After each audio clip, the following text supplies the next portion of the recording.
घटना उस समय की है जब चाइना में एक षड्यंत्र चल रहा था कि पूरे विश्व पर विजय प्राप्त करो, ऐसा वायरस डालो जो लोग पता न लगा पाए और हम फिर उसका इलाज दें और पूरे भारत पूरे विश्व में उस दवाई को बेचें, और जिससे हमारे भारत और पूरे विश्व के अंदर जो भी हमारी दवा का पेमेंट ना कर पाए वहाँ पर हम अपना झंडा गड़ा दें। पर ये शातिर चाल चला था चाइना ने।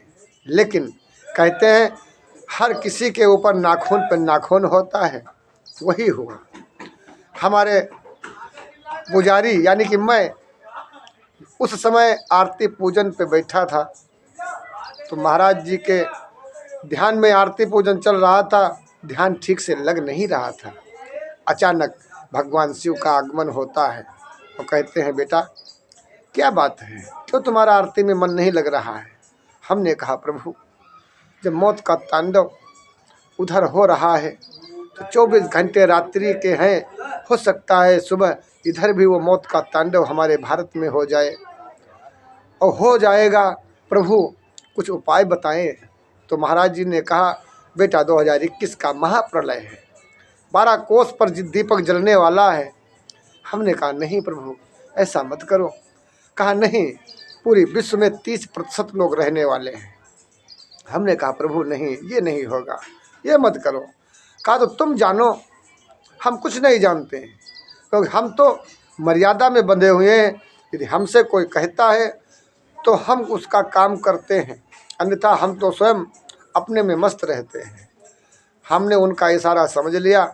हमने कहा प्रभु तो फिर हम जो बोलते हैं वो करिए। कहा क्या बोलते हो। हमने कहा प्रभु फिर 70 रखिए, 30 मत रखिए। कहा क्यों। कहा हाँ प्रभु। कहा नहीं होगा, ये कुछ नहीं होगा। इतना कहते कहते प्रभु अंतर ध्यान हो गए, हम फिर ठन गोपाल रह गए। हमने जान लिया कि बहुत भयंकर समस्या आने वाली है, और हमें उंगली पकड़कर भगवान शिव की हमेशा चलता हूँ। हमने उनके चरणों में बैठे रहे। शाम के 8 बजे से लगाकर सुबह 4 बजे तक मैं रोता रहा। जब 4 बजे के समय फिर भगवान ने कहा अच्छा आगमन हुआ। कहा अच्छा बताओ क्या चाहता है। तो हमने कहा जब आपने कहा है कि साधु ऐसा चाहिए जैसा सूप स्वभाव, सार सार को गह रहे थोथा दे उड़ाए। हे स्वामी जी, हे भगवान, हे भोलेनाथ, आपने हमें जब उस गद्दी पर बैठाला है तो जो हमें अधिकार मिला है, हम अपने अधिकार को जानते हैं कि हमारा अधिकार क्या है। हम किसी को नहीं जानते कौन क्या करता है। इसलिए प्रभु हम चाहते हैं कि 70 रखो, 30 मत रखो। कहा चलिए तथास्तु। कहा हमने कहा फिर कहा प्रभु 70 में जो बुजुर्ग हैं, जो बूढ़े हैं, जो बीमार हैं, जो असहाय हैं, उनको प्रभु आप अपना ग्रास बनाएं, और जो जवान हैं, जो आगे के होनहार हैं, उन पर कृपा करें। कहा जा तथास्तु, जो तू कहेगा वही होगा। फिर क्या है, हमारा मन प्रफुल्लित हो गया। हमने यहाँ से हमारे प्रधानमंत्री जी, हमारी भारत सरकार ने बड़े अच्छे कदम उठाए। उन्होंने 24 घंटे में लॉकडाउन कर दिया। जो भी औषधियाँ यहाँ से हमारे प्रभु ने बताया था वो उन्होंने किया। आज पूरे विश्व में जय जयकार हो रहा है, धर्म की जय जयकार हो रही, भोलेनाथ की जय जयकार हो रही है। जहाँ पर लोग भगवान को ढूंढे नहीं पाते हैं, आज महामारी, भयंकर महामारी में भगवान ने स्वयं साक्षात त्रिशूल लेकर के अपने भक्त के माध्यम से भक्तों का कल्याण करने के लिए 24 घंटा तत्पर रहते हैं। महामारी ने अपना पूरा रूप ले लिया।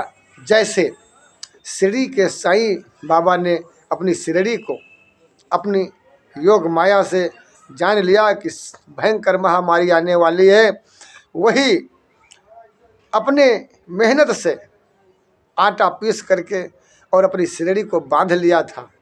ठीक वही प्रतिक्रिया हमने भी अपनाया।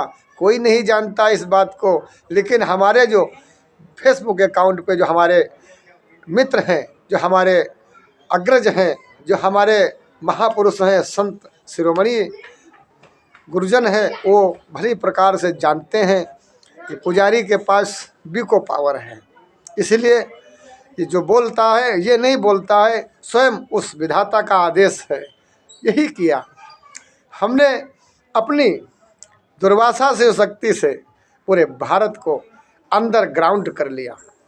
आपने देखा होगा कि जहाँ मौत का तांडव रोड के ऊपर चाइना में हो रहा था, सभी टीवी पर देखते थे, लेकिन भारत के अंदर कोई रोड पर नहीं तड़पा।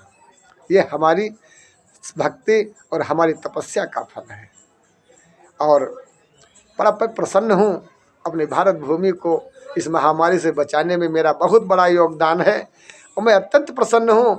और हमारे अंदर से बस एक ही भावना निकलती है कि जब तप पूजा पाठ प्रभु जी मैं कुछ भी ना जानो, बस तुम्हारे चरणों में ध्यान लगाना जानू। उन्होंने कहा जब लॉकडाउन हुआ तो स्वयं भगवान शिव ने घोषणा किया कि लॉकडाउन में सब बंद रहेगा लेकिन मंदिर हमारे खुले रहेंगे। अगर कोई भी पौराणिक धर्म स्थल पे ज्योति नहीं जली तो उस पुजारी की खटिया खड़ी कर देंगे। वही हुआ, मंदिर तो भक्त नहीं गए लेकिन ज्योति 24 घंटे जलती रही। आज सत्य सनातन धर्म के अंदर सभी लोग हमारे धर्म को लेकर के कुछ ऊट पटांग हरकतें किया करते हैं, लेकिन सच्चाई आज हम यूट्यूब के माध्यम से उन बच्चों तक हम पहुंचाना चाहते हैं कि सत्य क्या है, असत्य क्या है। सत्य तो हम जानते हैं परंतु असत्य से हम नहीं परिचित हैं। इसलिए सत्य को जानना है तो हमारे साथ बने रहिए। हम यूट्यूब के माध्यम से वह सच्चाई आपको बताएंगे जो स्वयं साक्षात उस परमपिता परमात्मा ने आकर के हमारे माध्यम से उन्होंने भारत की सहायता किया है। आज पूरा भारत सुखी है, हर बच्चा बच्चा सुखी है, कोई समस्या नहीं है। सब हंसते हंसते ऐसे बोलते हैं कि महामारी थी ही नहीं, ये तो कुछ और था। कोई कुछ बोलता है, कोई कुछ बोलता है, लेकिन हकीकत यही है कि इस पुजारी की माध्यम से, इस पुजारी की शिव शक्ति से पूरा भारत की सुरक्षा हुई, पूरे विश्व की सुरक्षा हुई। हम सनातनी लोग हैं, हम हमेशा बोलते हैं कि धर्म की जय हो, अधर्म का नाश हो, प्राणियों में सद्भावना हो, विश्व का कल्याण हो। हम हमेशा विश्व का कल्याण चाहते हैं, हम हमेशा धर्म चाहते हैं। वही धर्म जो जीव हत्या बंद करे, वही धर्म जो मानव कल्याण करे, वही धर्म जो देश का जो है विकास करे।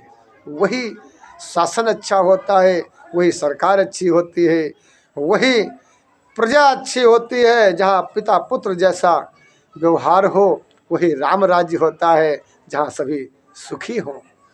आज राम राज्य की स्थापना हो चुकी है और हमारे भोलेनाथ एक पैर से भक्तों का कल्याण करते हैं। जय हो त्रिपुरारी, जय हो, जय हो कैलाशवासी, जय नंदीश्वर, जय जगदीश्वर। आपने हमारे भारत भूमि के साथ पूरे विश्व की सुरक्षा किया, इसके लिए हम आपको कोटि कोटि प्रणाम दंडवत करते हैं। ओम नमः शिवाय। आप हमें अगले एपिसोड में देखेंगे एक नई कहानी के साथ जो सच्ची घटना पर आधारित है। जय हिंद, जय श्री राम। ओम नमः शिवाय।